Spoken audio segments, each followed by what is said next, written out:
Lydia Caradine, and this is Melanated Hyphenated Convalescent. I'm in a different location, so I don't have my sign as I usually do. On this channel, I talk about being a Black woman in the industry dealing with 3 disabilities.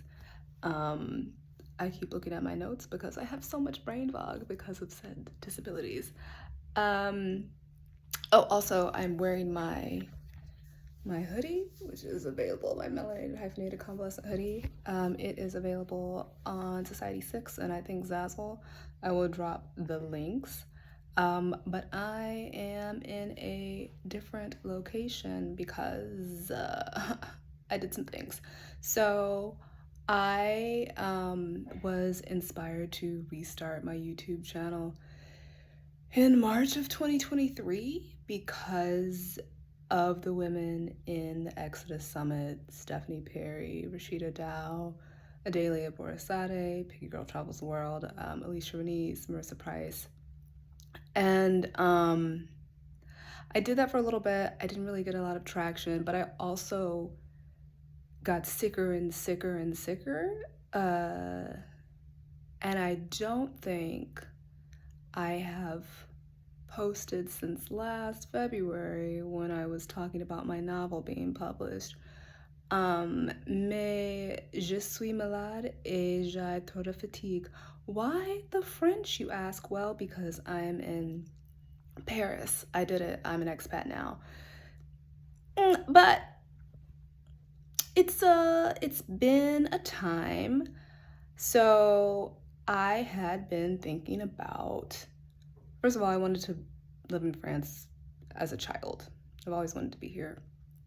And I was really seriously thinking about it in 2015 when someone ran for the first time. And the 2 things that have always kept me in the United States were my mom, she's very ill, and feeling like I have to be in LA because I'm a writer, because I'm an actress. And I went to Cannes a couple of times and I was like, I'm gonna live here. But there were a lot going on, and so I didn't move years ago, obviously. And then cut to pandemic, strikes, and in 2023, I just started getting worse and worse and worse. And I thought I had a handle on it. At the end of 2023 / the very beginning of 2024, I had a really stressful couple of weeks with some family because they did not respect my boundaries, and it really took a physical toll on me. And I also had started a new job, which I thought that I could handle, but that also took a really large toll on me. And this kept getting worse. And in the middle of 2024, some of the things that were ridiculous at my job went to what's actually happening. I had a very real nervous breakdown, and I quit because I had a nervous breakdown. And that was a really important step in me listening to my body, because that's a thing that's been coming up over and over and over again. The body keeps the score. My body is saying, girl, every time I think, it's like, do less. No, but do less. But do less. I listen to a lot of historical fiction because one of my many symptoms is like serious eye strain. And so audiobooks is where I am right now. And in this one Regency romance, the author describes someone as a fashionable invalid. That's me right now. I need someone to push me along the seaside in a wicker wheelchair because I don't got it. So anywho, March of 2024, I've been thinking about where am I gonna go? Am I really gonna move out of the country if he wins again? And I had this epiphany. I was like, I'm gonna go to Paris because for a long time I thought I didn't realize until finding the Exodus Summit community that I could get residency somewhere and I didn't have to go straight to citizenship. And so I came across like the different visa options for France, and I was like, this is where I want to go. This is where I'm going. But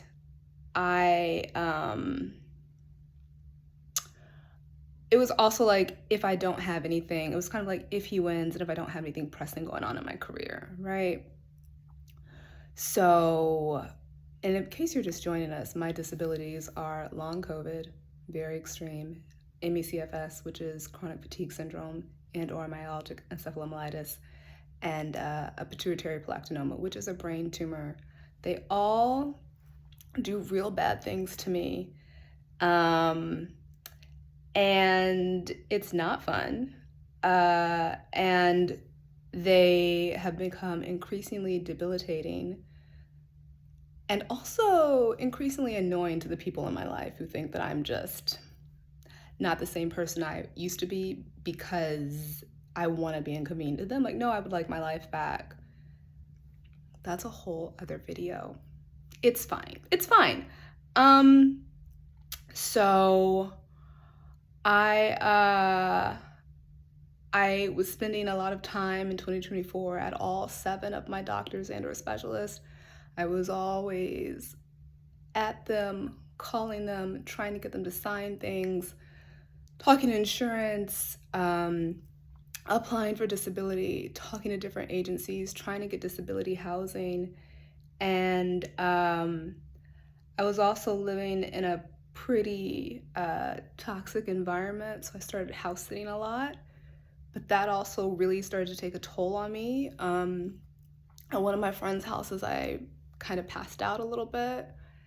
A couple weeks after that, because of the stress of everything, I had my period for 32 days, and I was losing so much blood, and I had low blood pressure, and things escalated. I went to the ER because I'm pretty sure I had a mini stroke. My symptoms said mini stroke, and I am prone to strokes for reasons. So that wasn't great. And, I sort of just decided I can't move out of the country right now. Obviously, that would be a bad idea. I just said, he's not gonna win. He's not gonna win. Insert clown face emoji here.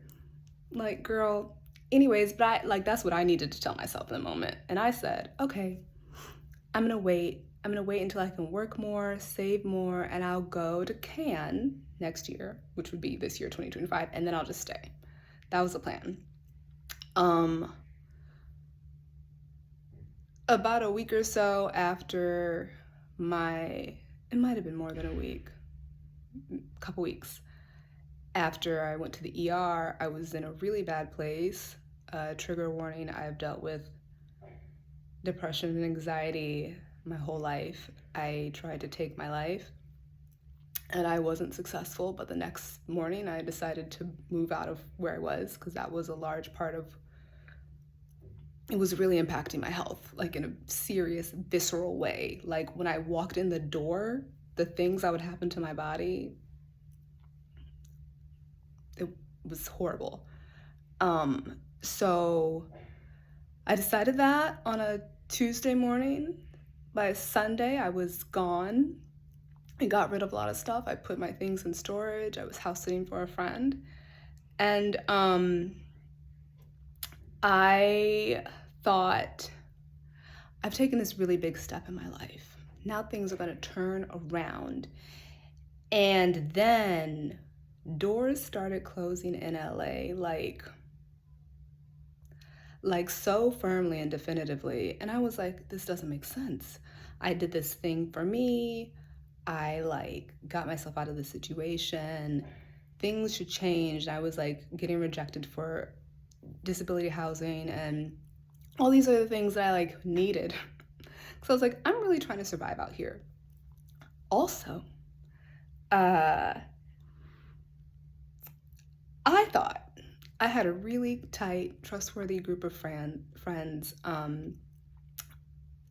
I had this birthday dinner, and everyone who was there kind of saw me and was like, "Oh no," because a lot of them hadn't seen me in a while because of the nature of LA, and they were like, "Wow," like I was really obviously fatigued. I was a little disoriented. I'd lost a lot of weight.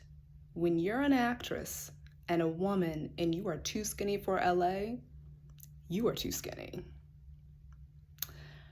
And so people were concerned for me. And these people knew what I was going through physically. They knew about my recent attempt. And about half of them in my remaining months in LA either made offers and promises to me that affected my livelihood and well-being and then rescinded at the last minute, or just said really hurtful, damaging things to me. And I was like, huh. All of that was, and they were like, Lydia, we got you. Rely on your village. Like, we love you. We're here for you. People I've known for like decades, or at least a decade. And all of that, I was like, wow, LA really doesn't like me anymore. And I couldn't figure out why. I couldn't figure out exactly what was happening. And so I, I was like, this sucks. And then cut to morning after the election, and I woke up so clear-headed because all last year, after I decided in March that I was going to go to Paris, the signs, I had so much confirmation. So the next morning I woke up, I said, all right, I'm going. I'm going to figure it out. Now, mind you, it's November and I'm talking to you in February. I got here in January. So in 2 months, I got rid of even more stuff. I sold my car. I got a visa appointment. I got approved for my visa. I did everything that I could to get here in one piece. And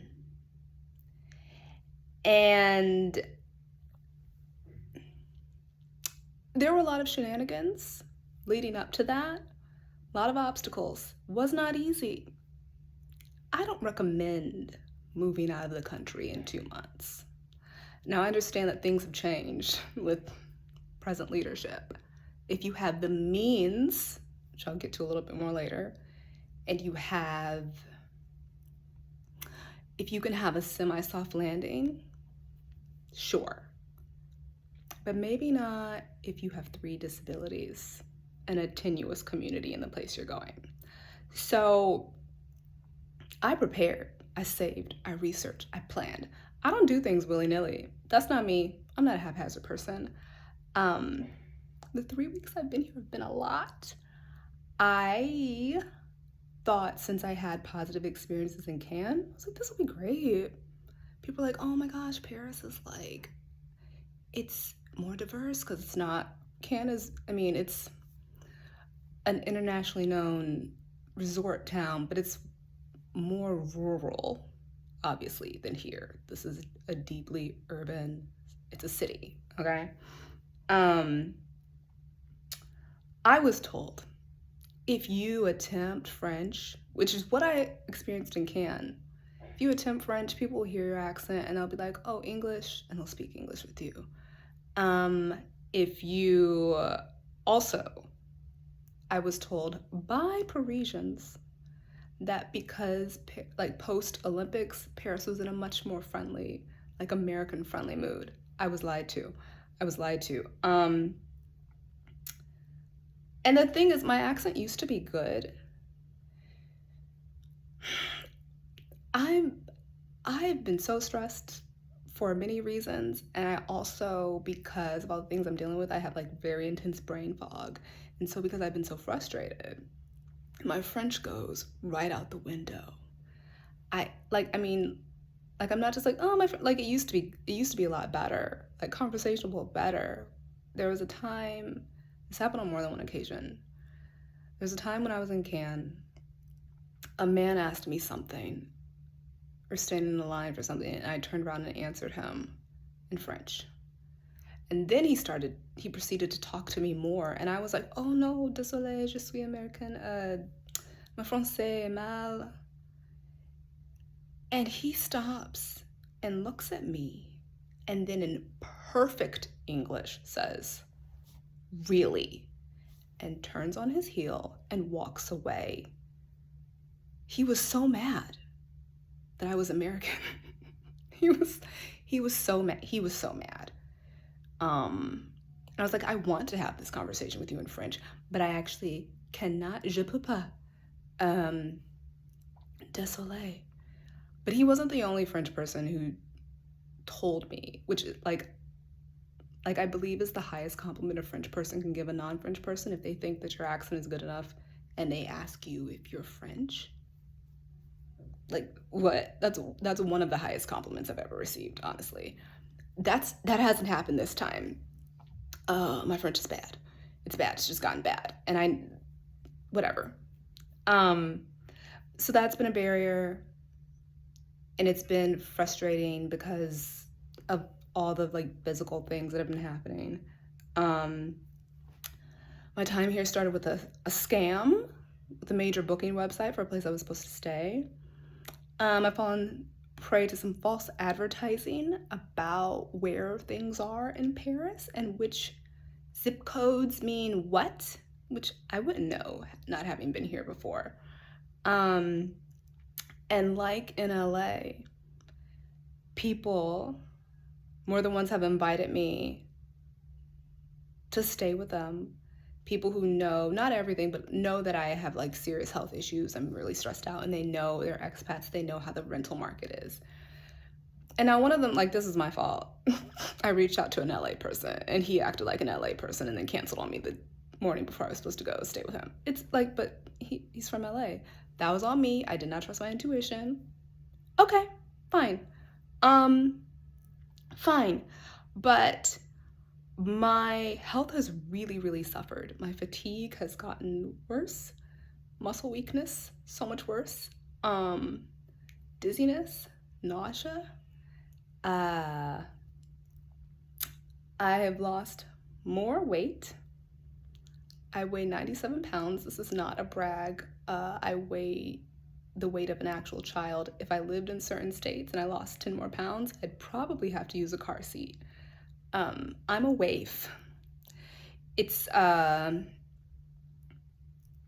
really done a number on me. And there's a point to all this. I really wanted to land because, granted, when I did land, when the plane touched down, I felt like I did the right thing. This is where I'm supposed to be. And I wanted to post cute pictures of myself in front of the Louvre and all the things. And like, I know social media isn't about honesty. LOL. But I don't want to mislead anyone into thinking that immigrating while ill is easy. 'Tis not. I am still trying to find a permanent place to live. I don't have solid community, and there are a lot of things. Listen, whatever you think you know about French bureaucracy, multiply it by 75,000. There are so many things I have to do, and things that, again, I researched, I read, there are things I was led to believe I'd be able to do by having my ducks in a row that when I'm on the ground here, they're like, oh no, you can't do that because you're an American. And I'm just like, but what? I'm talking bank accounts. Renting is difficult. Paris rental is, listen, have a French guarantor. And by that I mean, if you can, have someone who pays French taxes say that they're going to be your guarantor. Also have a lot of money or a work contract. And or, in addition to your guarantor individual, use Garant Me or Bisalé if you're a student. French people don't like to rent to Americans for the most part. Now, listen, I'm not gonna block my blessings. I'm gonna get my apartment. I will have a place to live because this is where I am supposed to be. But it is difficult, okay? One of the women in one of the expat groups I'm in asked me if she should take this apartment in a particular arrondissement, and there are 20 in Paris, if you don't know, 20 major neighborhoods, and she didn't know if she particularly wanted to live in the one that someone was willing to like probably basically sign over their apartment to her. I don't know how it's gonna work, but anyways, she was like, I don't know if I'm gonna live in this one, and I was like, after 2 weeks, I could tell her definitively. It was like, if someone says you can live in a place with little hassle in Paris proper, do it, because on your own, it's just so hard. And the other thing is that Paris is relatively small. It's about 41 square miles, which is 2 Burbanks for reference. It's about 2 Manhattans. It can fit inside of Columbus, Ohio about 5 times. Columbus, I think it said 223 square miles. The metro is actually functional. Yes, that was shade to LA's public transportation. And it is a walkable city. And so not being in the exact place that you want to be, just from what I've observed, I don't think it matters that much. That's just my personal opinion. So this city is overwhelming. And like that partly is because one of the many fun things with all my disabilities is that my nervous system actually does not work anymore. I'm getting tired of people coming up to me and asking me if I'm okay because I look like a deer in the headlights. Also, like I'm always like bundled up more than well, no, they wear hats, but like right now I'm on this earmuff situation because I be cold. It's cold. I moved from a perpetual summertime place to a wintertime place. Why did I do that? I don't know. But people can like see like the trauma in my eyes. And like I had an Uber driver the other day, like, you're gonna be okay. It's gonna be okay. And I was like, oh my gosh. I thought I've survived New York. I've survived LA. I got this. It's just all kind of being sick has really just stripped all of that away. And so I am concerned. One of my friends was like, please don't get scammed. I was like, I know. I look and feel like Bambi right now. It's loud. The way that I thought WeHo loved a roundabout, Paris loves a roundabout. Paris loves a roundabout.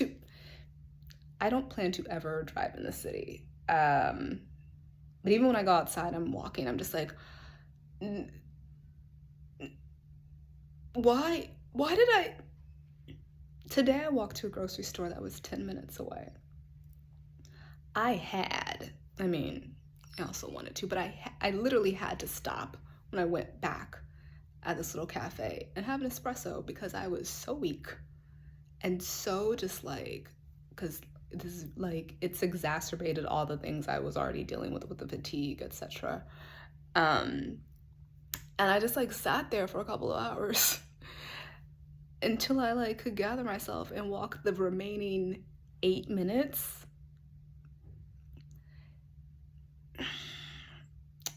And it's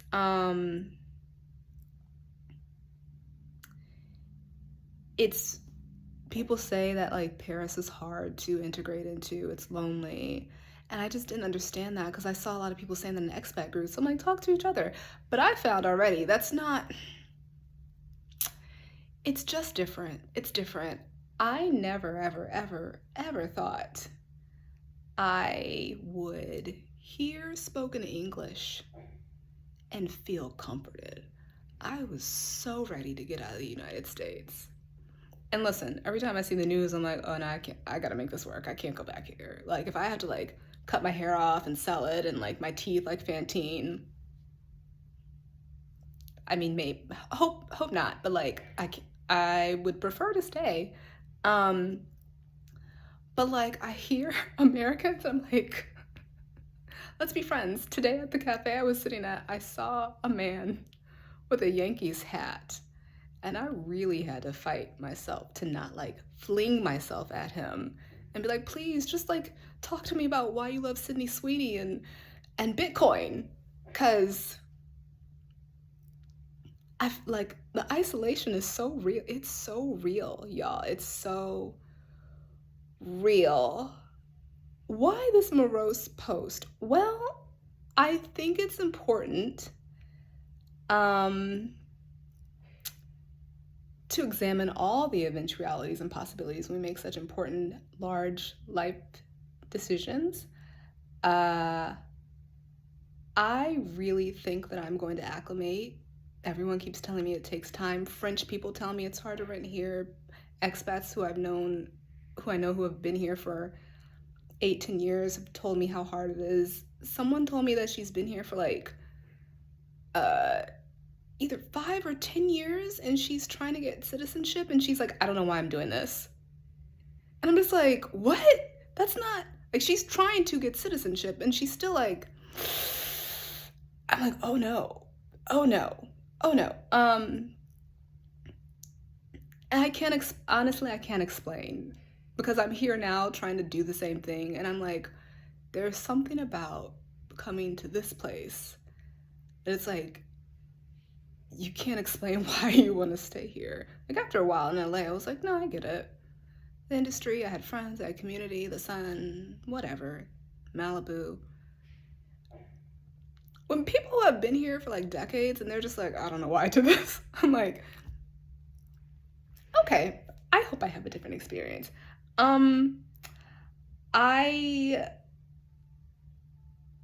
Paris takes time. I watched so many YouTubes and read so many comments. And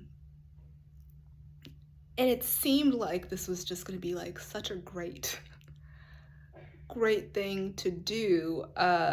Specifically, I watch a lot of women in the Black expat community who have moved to a place, and it's like they immediately were like welcomed and they like fit in and they felt like home and like they had an expat community and they sort of integrated with people in the neighborhood, and it was like this beautiful, lovely experience. Paris said, not today. Aujourd'hui, non. And specifically, like, people who have Black women with chronic illnesses move out of the United States. They go to any European country and also like just any other place. Food quality is better, air, slower pace of life, and just like not American racism. Now listen, anti-Blackness is everywhere. The way that Paris treats Africans and Muslims, and not just Paris, like France, period. Not great. People have asked me if I've experienced racism, and the answer is honestly no. To people I've seen, if they had a problem with me, it's because I'm an annoying American with bad French. But I'm American. And I told people this before. The other times I was out of the country, I'm an American first, which is problematic on so many levels. But people see me as an American first. And so I don't have to prove my humanity, which is, I mean, a big part of why I left. And so people are like, go to whatever European city and come back with like glowing skin and losing weight and blah, blah, blah, which is what I happened the previous 2 times I was in France. And it's really taken a physical toll on me, the travel and the stress. So again, it's all going to take time. And like I said, the confirmations to leave have been so consistent. They've been so consistent and just everywhere. I told someone in my family who was really skeptical, I was like, every time I watch a thing, every time I read a thing, someone is talking about Paris or France or whatever. And she was like, and then we were watching silly, this was before I left, like Christmas rom-coms. And just like, not just like just anything we watched. Someone was talking, she was like, you weren't kidding. I was like, I'm not kidding. This happens multiple times a day, every single day. So yeah, I just really, like, I could have waited until things were great and I wasn't crying every day. And like, you know, gone full Lydia in Paris mode. But I don't know, I just felt like it would be more helpful to people to be more authentic about what has happened in my first 3 weeks here. It has been difficult, challenging. I hope that it is eventually rewarding. And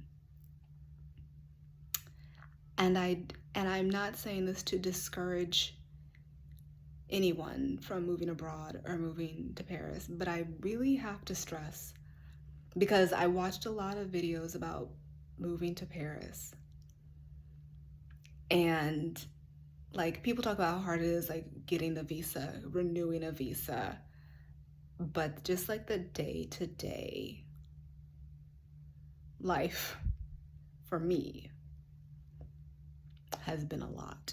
And more importantly, if you have 3 debilitating disabilities, you might not have a get off the plane and then your like spine straightens up. You're like Charlie's grandfather in Willy Wonka, like you just like spring up out of the bed and do cartwheels and then you're on your way to the chocolate factory. Like, it might take some time. And I did talk to someone who told me she also has a chronic illness and it took her about a year, but she did get better. So just really be mindful of that. Like, please do it if this is in your heart. If you feel like this is where you're supposed to be or wherever, do the thing. But just really brace yourself, because it might get harder before it gets easier. And yeah.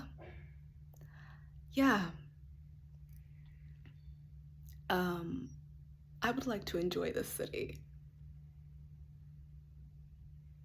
And I hope other people are too. I hope people are enjoying Paris. I hope they come here and they have a much easier experience than I have had.